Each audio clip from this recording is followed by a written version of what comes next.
Hello guys, weather ನೋಡ್ರಿ ಏನ್ ಸಖತ್ತಾಗಿದೆ ಅಂತ. ಅಮೇಝಿಂಗ್ ಆಗಿದೆ. ನಾನೀಗ ಆಗೊಂಬೆ ಘಾಟಲ್ಲಿ ಇದ್ದೀನಿ. ಈಗ ಸನ್ಸೆಟ್ ಪಾಯಿಂಟ್ ಹತ್ರ ಹೋಗ್ತಾ ಇದ್ದೀನಿ. ಈ ಆಗೊಂಬೆನ ದಕ್ಷಿಣ ಭಾರತದ ಚಿರಾಪುಂಜಿ ಅಂತಾನೆ ಕರೀತಾರೆ. ಇದೊಂದು ರೈನ್ ಫಾರೆಸ್ಟ್ ಅಂದ್ರೆ ಮಳೆಗಾಡು. ಸ್ವಲ್ಪ ದೂರದಿಂದ ಮಳೆ ಬರ್ತಾ ಇತ್ತು. ಇಲ್ಲಿ ನೋಡಿ ಫುಲ್ಲು ಕ್ಲಿಯರ್ ಆಗ್ಬಿಟ್ಟಿದೆ. ಈಗ ಸನ್ಸೆಟ್ ಪಾಯಿಂಟ್ ಹತ್ರ ಬಂದಿದ್ದೀನಿ.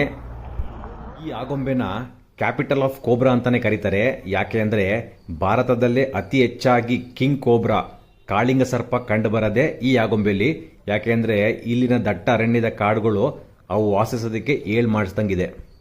ಈ ಜಾಗದ ಹೆಸರು ಕೇಳಿದ ತಕ್ಷಣನೇ ಅಥವಾ ಈ ಜಾಗನ ನೋಡಿದ ತಕ್ಷಣನೇ ನಮಗೆ ಫಸ್ಟ್ ನೆನಪಾಗದೆ ಅಣ್ಣವರ ಗೀತೆ. ಯಾವ್ದೇಳಿ?